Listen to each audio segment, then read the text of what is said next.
Eduardo Galeano.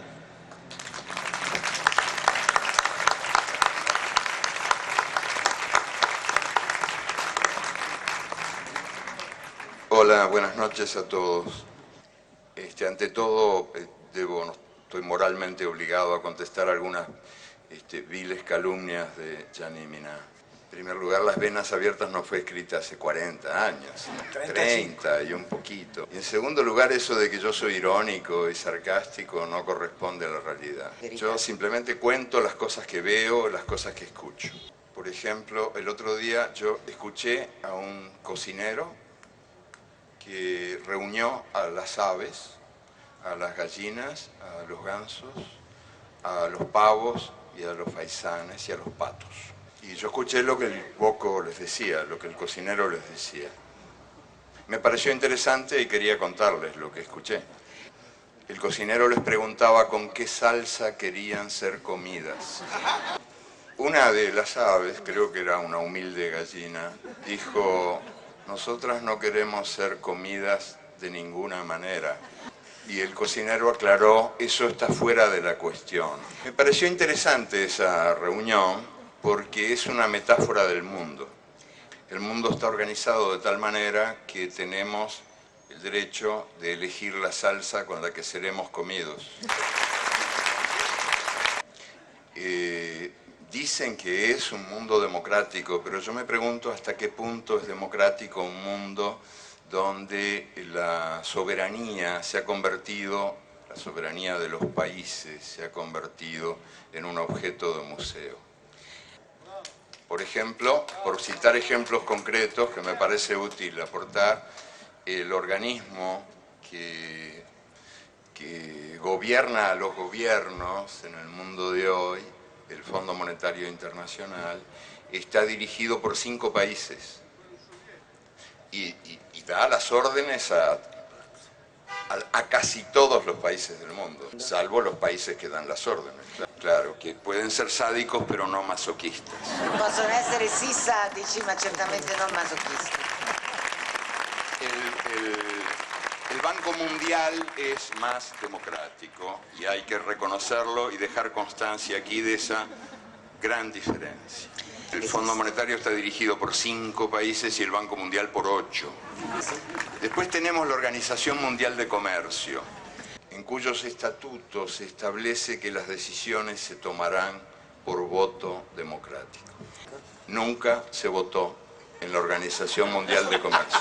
Nell'Organizzazione Mondiale del Commercio Nunca. non si è mai votato. Ni una sola vez. Se utiliza el principio stalinista de la aclamación. Las resoluciones se toman por aclamación. Votó el organismo anterior, que se llamaba GATT, votó una vez. No fue una buena experiencia, no se repitió. Nunca se repitió. Entonces, ¿podemos hablar de un mundo democráticamente organizado cuando el mundo depende de 3 organismos no democráticos que toman las decisiones en lugar de la humanidad? Podríamos también, si el tiempo diera, yo quiero ser breve, hablar del Consejo de Seguridad de las Naciones Unidas, que hoy por hoy parece que las guerras están bien cuando las Naciones Unidas las aprueban y están mal cuando no las aprueban. Pero ¿quién imparte questa benedizione? ¿Quién imparte questa benedizione? Las Naciones Unidas están formadas por una Asamblea General. Ahí estamos todos los países, todas las voces, incluso la de este señor que también quiere participar. Tutte le voci. Ma è simbólica. La Asamblea General es simbólica. Formula recomendaciones. No toma decisiones.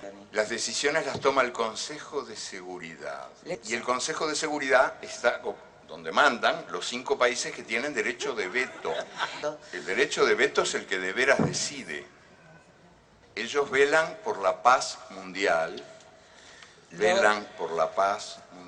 pero son también los 5 principales fabricantes y vendedores de armas en el mundo. Tutelano.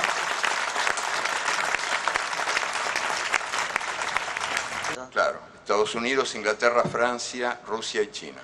Los 5 principales fabricantes de armas en el mundo son los que tienen a su cargo nuestra paz. Así nos va.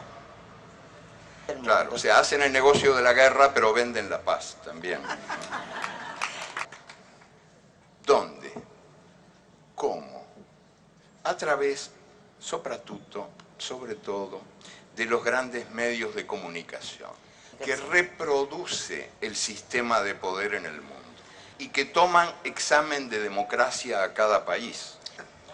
Son grandes medios de comunicación que confunden la libertad de expresión con la libertad de presión y que han sido definidos con mano maestra por algún anónimo que en un muro escribió: nos mean y los diarios dicen llueve. El caso más claro, más escandaloso de manipulación de la opinión pública mundial es hoy por hoy el caso de Venezuela. En el teatro, en el gran teatro del bien y del mal, hay una distribución de funciones entre los ángeles y los demonios. Y Hugo Chávez es uno de los principales demonios. Es un dictador desde el punto de vista de las fábricas de la opinión pública mundial. Hugo Chávez es un dictador, es un extraño dictador, sin embargo. Ganó 8 elecciones en 5 años y ahora, recientemente, en el referéndum, fue el primer presidente en la historia de la humanidad que puso su cargo a disposición de la gente. Y ganó 6-4, 60% contra 40%, en unas elecciones a las que yo asistí como observador. Sí, puedo dar testimonio de que fueron elecciones transparentes, donde por primera vez se logró evitar que votaran los muertos, que en Venezuela tenían la mala costumbre de votar, que es una mala habitud, una negativa habitud, ¿no? Y también se logró evitar que cada persona votara varias veces, por el mal de Parkinson, que mucha gente ponía muchas veces votos en las urnas, ¿no? La misma persona. Entonces Venezuela es un país extraño donde ocurre esto y al mismo tiempo uno asiste a las denuncias por la falta de libertad de expresión. Uno enciende la televisión y en la pantalla de la televisión hay un señor que dice: aquí no hay libertad de expresión. Y uno enciende la radio y en la radio hay una voz que clama: aquí no hay libertad de expresión. Y uno abre el diario y hay un título enorme que dice en el diario: aquí no hay libertad de expresión.